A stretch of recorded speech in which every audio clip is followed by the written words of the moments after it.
you. Listen, I'm excited that you're here today. Today is an exciting day. Today is one of those days that if you're a guest or you don't go to church all the time, you probably can show up today and at least be fairly assured of what's going to be talked about, right? This is like Christmas and Easter, the 2 days times. You can show up and you're probably not going to be surprised about what we talk about. Well, part of that is because of how important those events are, especially Easter. And I want to challenge you a little bit this morning. The resurrection is more than just an event, but it is an event that is the linchpin to our faith. In other words, I would push you to think about this, that without Easter, without the resurrection, there would be no church. There would be no reason for us to get together like this. We could just close this down, shut the doors, and go home. Now, don't do that, okay? We're going to talk about it, so I don't want anybody walking out when I say that, but that is how important the Resurrection Sunday is. Last week, we had a commitment Sunday. If you're a regular around here, we made some sacrificial offering and gifts, and I had told you if you showed up this week, I was going to tell you about that and the results, but I am not. So I didn't mean to lie to you, but I did. So we're not going to tell you today. So come back next week, and we'll tell you the results of that. But it was a time for regulars around here to make a commitment to something, to kind of up our sacrifice and our offerings in the way we live into our faith. It wasn't about money necessarily, about our funds. It was about our faith. Here's the thing. Without the resurrection, last Sunday didn't even have to happen. Without the resurrection, this thing that we do, this celebration, this gathering, the reason we show up like this doesn't even have to be here. We could shut all this down. We could go home. You could join a great club in the community and do good things and just sleep in on Sundays, right? And don't sleep in here, but sleep in Sunday. But you're not, right? You're here because the resurrection is important. I want to push you a little bit further this week, because if Jesus had just been resurrected, that was one thing, but he resurrected for a reason. If he had never been resurrected, he would have what? Become like every other religious leader we've ever known in the world. That's how important today is. That's why we celebrate the resurrection this way. Think about it. We're talking about a man who never went more than about 30 miles from his home. We're talking about a man who never wrote a book. We're talking about a man who was not accepted by any of the religious experts in his day. We're talking about a man who was very simple. We're talking about a man who captured the hearts and the minds of people with power and authority they had never seen before.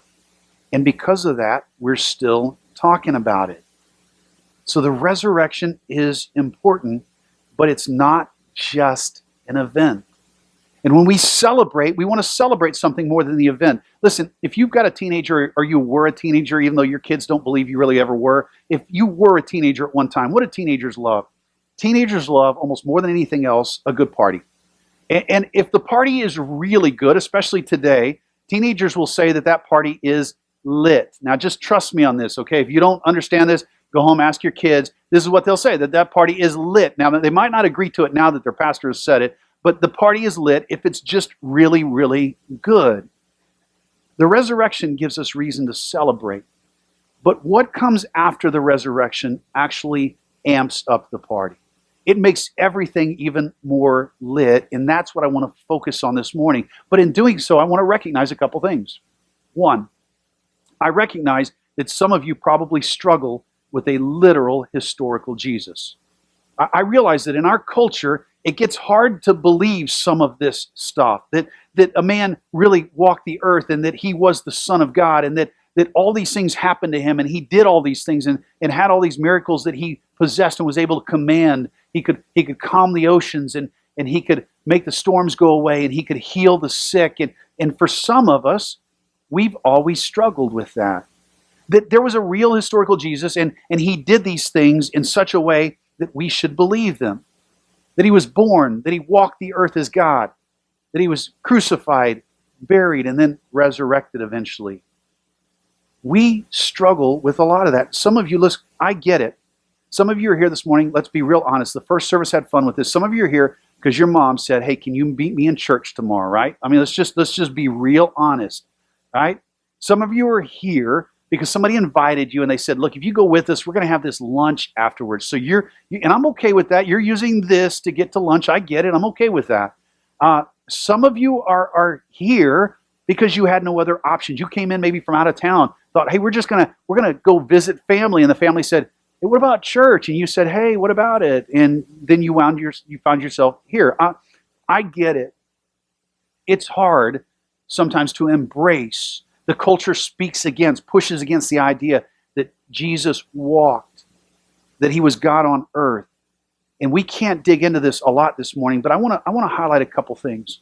Because I think the first thing you have to bridge with the resurrection is a historical Jesus, a real man, Son of God, come to earth for us. Years ago, back in the 1800s, there was a famous lawyer from Harvard. He was a professor, and he basically wrote all of the core foundational rules that we use for evidence in courts today. Simon Greenleaf was his name, Dr. Simon Greenleaf. And Simon was not a believer in God. In fact, he would say he was an agnostic. He really didn't even give it too much thought. He didn't care to think about God, didn't care to ponder it. And one day, some of his students challenged him. They said, Dr. Greenleaf, have you ever thought about taking all of this? You're the expert in how to use evidence in a court. Have you ever thought about taking what we know about Jesus and running it through the hoops of the evidence that you've created? In other words, try it yourself, put Jesus on trial. Well, it intrigued him enough that he did it. And when he was done, I want to show you a quote. This is what he walked away saying. He said, according to the laws of legal evidence used in the courts of law, which he wrote most of them, there is more evidence for the historical fact of the resurrection of Jesus Christ than for just about any other event in history. Now, I recognize for some of us that we struggle with the historicity of Jesus. I recognize that can be a struggle in our world. But I want you to understand, and maybe you've never heard somebody of a Dr. Simon Greenleaf's caliber say, I've wrestled with this and it's real. Maybe you've never heard somebody of his caliber assert his faith this way. And I just want you to know that it's there. That people who are educated, people who are not from the backwoods somewhere, people who haven't checked their mind at the door and think science is no good, people who are smart and intelligent have weighed the evidence. And it's out there, and they've written about it. Now, even further than that, I want to take you to one other quick illustration, and that's the Bible itself. In the first half of most of our Bibles, depending on which Bible you have, the Old and New Testament are put together. In the Old Testament, that first half, there are at least 322 prophecies about the Messiah and his coming. What I mean by that is there are at least 322 instances where when we look back, there were prophetic words speaking about the Messiah and how he would show up, what his life would be like, and what he would look like as he came as the Messiah. Now, I can't read all of this to you today, so let me just highlight a couple things for you. Isaiah 7:14, the prophet wrote this. He said the Messiah would be born of a virgin. Genesis 49:10, Moses wrote this. He said the Messiah would come from the lineage of Judah. In other words, he would come out of the nation of Judah. Jeremiah 23:5, the prophet said that the Messiah is going to come from the family of David. Micah 5:2 said he would be born in Bethlehem. Now, I need to just highlight here, Bethlehem is a little bitty town. I mean, it's a no-name town. But in Micah, he said this is where the Messiah is going to come from. He's going to be born in Bethlehem. Zechariah 9:9 said one day the Messiah would ride into Jerusalem on a donkey. On a donkey.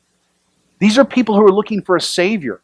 Why would anybody think that a Savior, their king, would ride into town on a donkey? Isaiah 50, verses 6 and 7 says he would be beaten and spit upon, not something they would think about. Isaiah 53, 8 and 9 said he would be killed. How is the Messiah to be killed? If he's Messiah, he can't be killed, right? Job 19, 25 through 27 begins to foreshadow the resurrection. The Old Testament has 322 specific instances where the Messiah is prophesied and talked about. Now, let's talk math, because everybody likes to go back to school, right? If you take all 322 of those prophecies, and you say one person is going to come along, and he's going to match every one of those. Somebody worked this out, somebody way smarter than me, found out that the probability of that one person hitting all of those 322 prophecies was this number, 10 to the 127th power. That's 10 with 122 to 127 zeros after it, right? I don't even know, I couldn't write that out on a piece of paper, right? It's too many numbers, I'd get lost. 10 to the 127th. Now, to make it even more real, probably the same guy, the same mathematicians, posited this, that when you get to the probability of 10 to the 16th power, 10 to 16 zeros after it, that basically whatever is falling in that probability range is impossible. In other words, it's not going to happen. It's statistically impossible once you get to 10 to the 16th power. And yet one man hitting all 322 prophecies is 10 to the 127th power. Let that sink in. Because I struggle too. Sometimes the culture breathes down our neck and it feels like everybody wants to scream that Jesus was, even if he was real, that he couldn't have done all this stuff. And he wasn't the man. And yet we see over and over these evidences from Scripture. One last illustration I hope drives it home for you. If you were to take the state of Texas and cover the state of Texas in silver dollars, 2 feet deep, and then you were to walk around the state until you just decided you felt good about it, and you reached down and you picked up one of those silver dollars and you painted it red. And you were to then just walk wherever you wanted in the state of Texas, and one day just drop that silver dollar. You didn't even just drop it. You dropped it, you kind of stirred them up right there. And then you went back, probably to the Oklahoma border, and found a friend that you would be willing enough that you let you blindfold them. And you said, okay, friend, walk around the state. And you can walk as long and as far as you want. But at one point in time, I want you to, when you're ready, reach down, and I want you to pick up one silver dollar.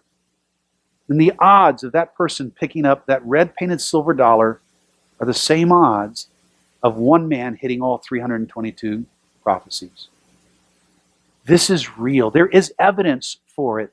The resurrection is why we celebrate it. It's the linchpin to our faith. But so many times we surrender that part, right? We give up. And if you have questions, I would encourage you to keep asking the questions. In fact, if you want to email me, my email address is on the back of the flyer. Email me your questions. I would love to engage you with them. But the historicity of Jesus, there is solid evidence for it. There's solid evidence for the resurrection. But I want to push you even further. Because while we celebrate the resurrection today, there's something after the resurrection, a reason to look beyond the resurrection that gives us more reason to celebrate. Whether you've been in church your whole life or ever thought about this, or maybe you don't even go to church, right, because you've met Christians and they're just too weird for you and they're just as messed up as the rest of the world. No matter where you're at on the spectrum, I want you to consider the reason beyond the resurrection. We're going to do that by looking at John 11 this morning. John is one of 4 apostles that wrote about the life of Jesus. Now, he wrote all of this down for a specific reason. He wrote it with his personality and his style. And so as he wrote in a way to help people understand, whether they were from a Jewish background or not, help them understand everything about those 322 prophecies. He wanted people to understand the background, but he wanted to bring them up to speed about the person of Jesus Christ. And in fact, in chapter 20, verse 30, John made this statement. He said, "Now Jesus did many other signs in the presence of his disciples, which are not written in this book." He doesn't mean the Bible. He means that short letter he was writing, the book of John. He said, Jesus did a whole lot of other things I didn't write down. But these things are written so that, watch this, you may believe that Jesus is the Christ, the Son of God, and that by believing, you may have life in his name. John said, I've got one reason for writing all this down. I want you to know Jesus as the Messiah. I want you to understand who he is. I want us all to have a unified understanding of who Jesus is. Now think about that for a second. There's not much unification in our world today, is there? In fact, we're a world of division. We're split all over the place. And even groups that you would think would be unified because they're in the same group together are not unified today. I'm not going to get political, but let's just be honest. You could take a Republican on one side or a Democrat on the other, and neither one of them can make a statement anymore that fully encompasses their political parties, right? We're divided deeply in this country. You can't take one person from an ethnic group. I told everybody beforehand, I come from a decidedly German Lutheran family background upbringing. And listen, you can't take one German and have them describe anything about the German community and have everybody agree on it. You can't have Germans agree on much, right? This is just who we are. There's division in all of our lives, even groups that we think you wouldn't be divided in. If you're a car lover, I thought for sure car lovers could at least agree on something, like the color of a car, right? And then I saw this past week. Put this on the screen. Nobody should ever, nobody should ever have a pink Ferrari. I mean, I'm sorry. I know we everybody can love cars together, and I loved it because what I read about this is the CEO of Ferrari came out and said, listen, no pink Ferraris. He said, this is in our DNA. Ferraris should never be pink. And I agree with him. So we have some unification there. But there's division. And if you think, you can take it down now because everybody's going to watch the pink car.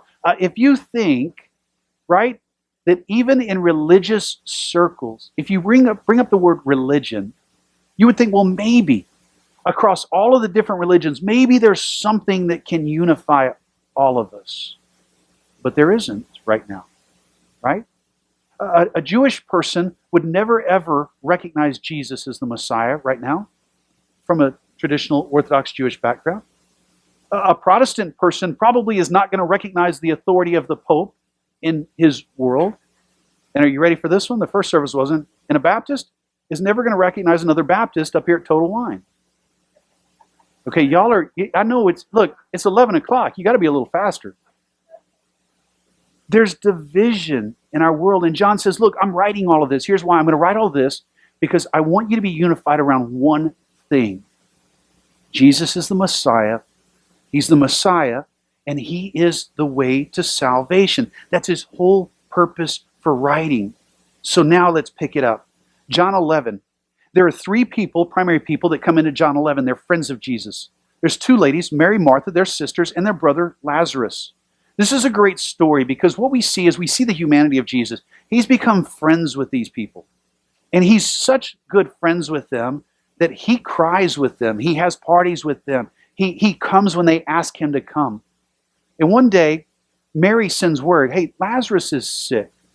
And she must have known it was more than just a regular cold, because you don't send for Jesus unless you really need him. And they had been around Jesus enough. They had seen him, right? They had seen him heal people.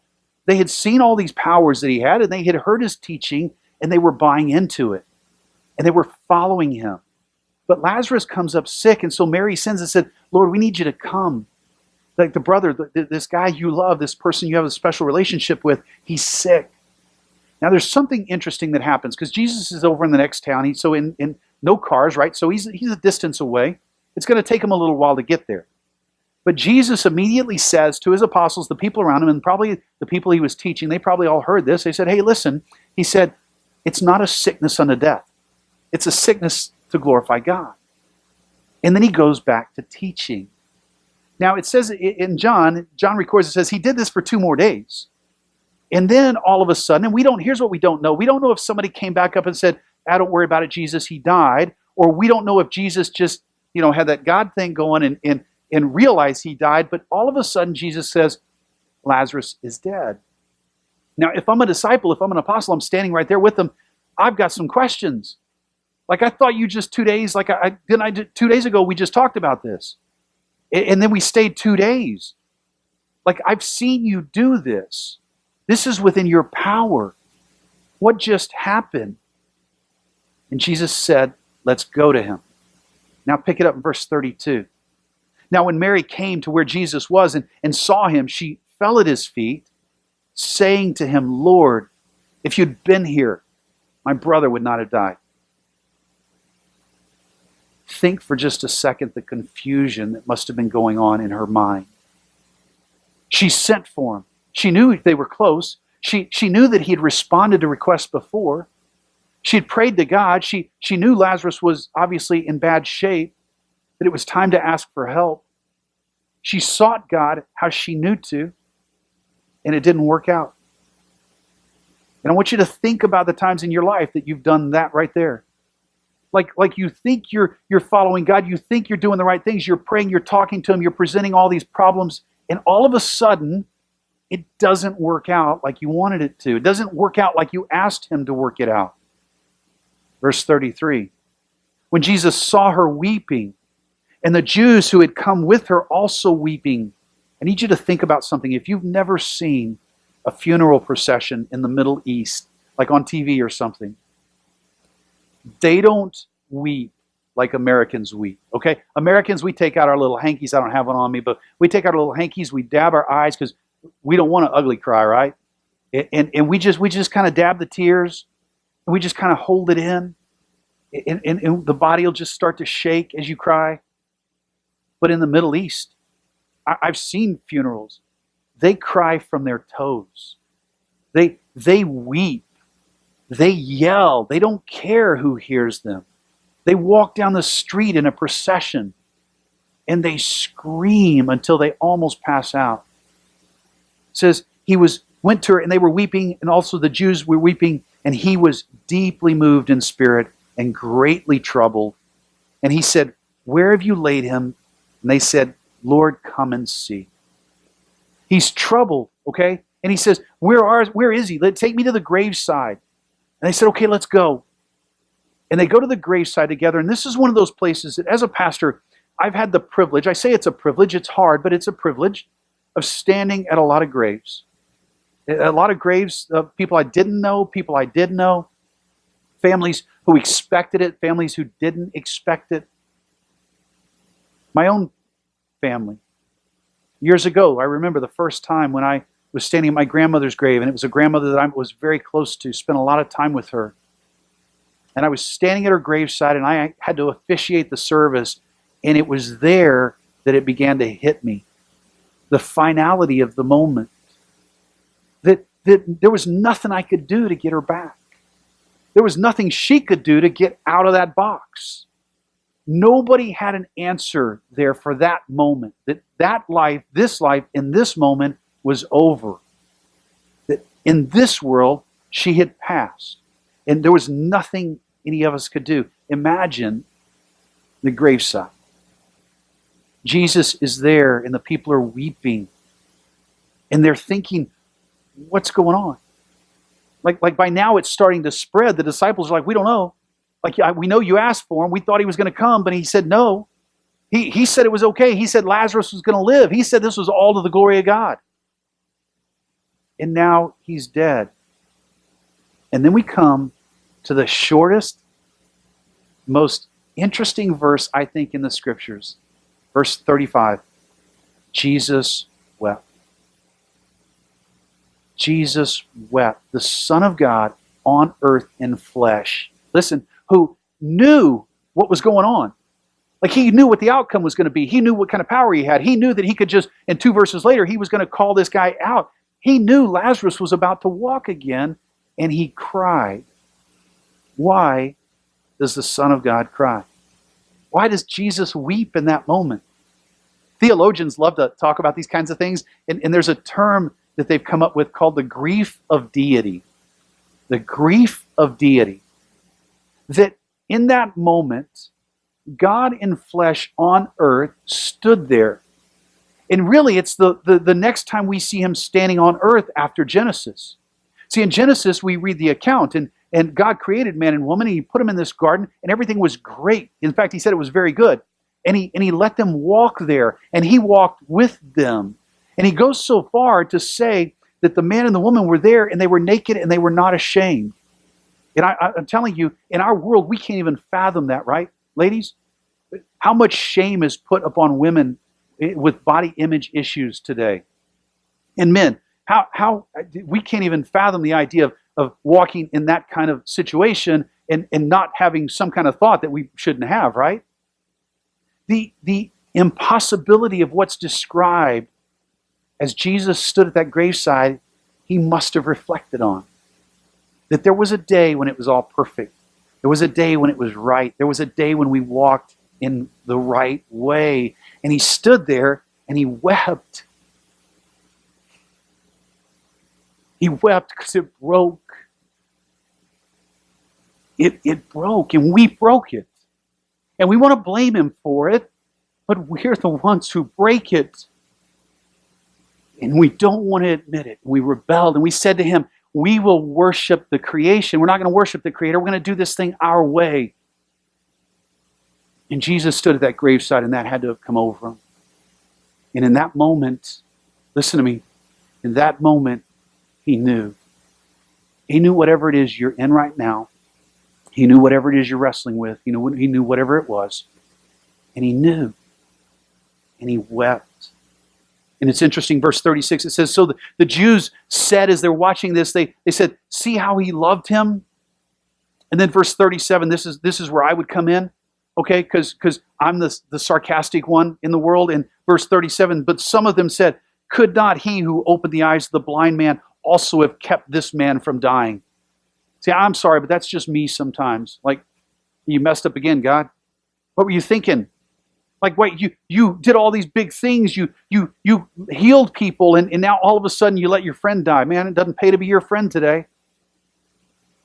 Verse 38, then Jesus, deeply moved again, came to the tomb.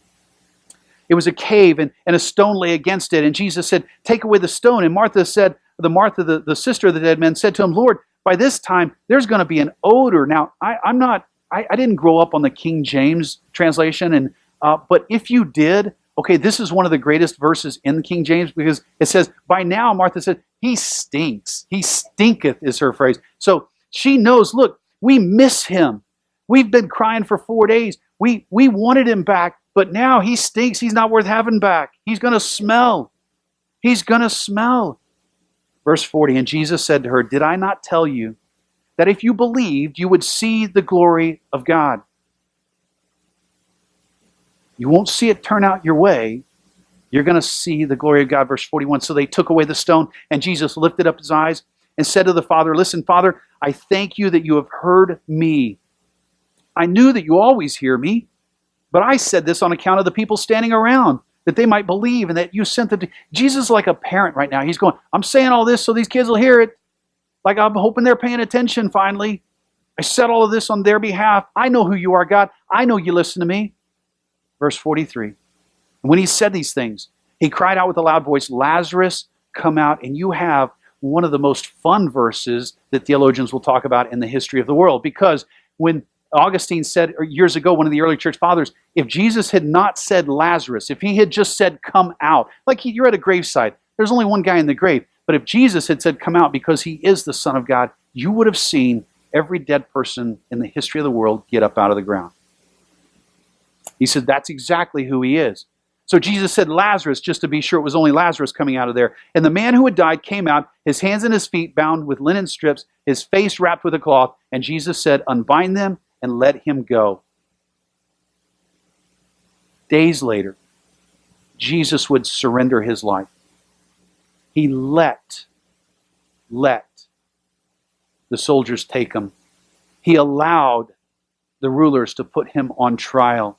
He stepped into this judgment scene. He let them beat him. He let them kill him. He let them crucify him. And 3 days later, listen, he did what my grandmother couldn't do. He did what you're not going to be able to do. He did what I can't help you do. He got out of the grave on his own. He walked out. And the reason we celebrate, yes, it's about the resurrection, but it's more than the resurrection, because Jesus didn't come just to be resurrected. We focus on it so much, I think we forget this. Jesus didn't come just to be resurrected. Jesus came to offer resurrection. What he did with Lazarus was the beginning of this new life. And he didn't come just to be resurrected on his own, just to make it about himself, just to make it a name. He came to offer us resurrection, to restore that relationship, so that when John writes and says, I want you to believe, we would then have this capacity and this ability to lean into that faith and to believe and understand that no matter, listen, what's going on right now, how dark it is, how upset I am, how much anxiety is in my life, right? No matter how much fear I experience at 2 o'clock in the morning when the lights are off and the world seems to be away from me, no matter what kind of tragedy or pain is in your past, Jesus didn't come just to be resurrected. He came to offer you resurrection life. And that resurrection life is what sustains us in those moments. Listen, he didn't come to make your life better. He came to give you a whole new life. And in this time and in this space, life isn't always better. And we know that. But our friends don't know that sometimes. And maybe you're sitting here and you've just never even thought about it this way. Maybe you're one of the people that you've just kind of pushed against this whole Christianity thing because, to be honest, again, Christians seem really messed up. Well, you know why? Because they are. Because we are. And our celebration now is amped up. Our celebration is now lit because it's not just Jesus being resurrected that we're celebrating. It's the fact that he's offered me resurrection life. I want you to do one favor for me as we end this morning. At the back of your flyer, there's a place that we ask guests to give us some information when they're here, and we love getting that, and we don't sell it to anybody, but we do take a look at it. We do pray for people, and we also invite you to give us prayer requests at the bottom. I would like everybody, not just guests, I would like everybody to fill this out today. So get it out, get it ready. The band's going to come in just a second. They're going to sing another song, but I want you to pull this out. I want you to be ready. And here, I'm going to ask you one question. I just want to do a little survey. And I do this periodically. I like to ask questions of you, and I'd like for you to give me some feedback so I know where we are. But here's the question. I want you to tell me where you're at with the resurrection life of Jesus Christ. I'm going to give you 4 answers, okay? Just 4. All you have to do is write A, B, C, or D. And when you think about the resurrection life of Jesus, are you A, already in a relationship with him? Like, this is nothing new. Like, you're excited to hear it, and it's fun to celebrate it and to relive why we believe what we believe, and we need to do this all the time, right? It encourages our spirit.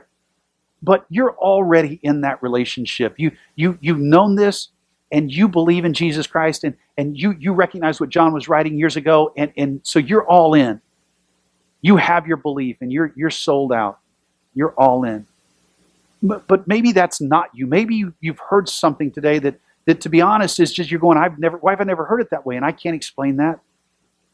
But you think, that's new.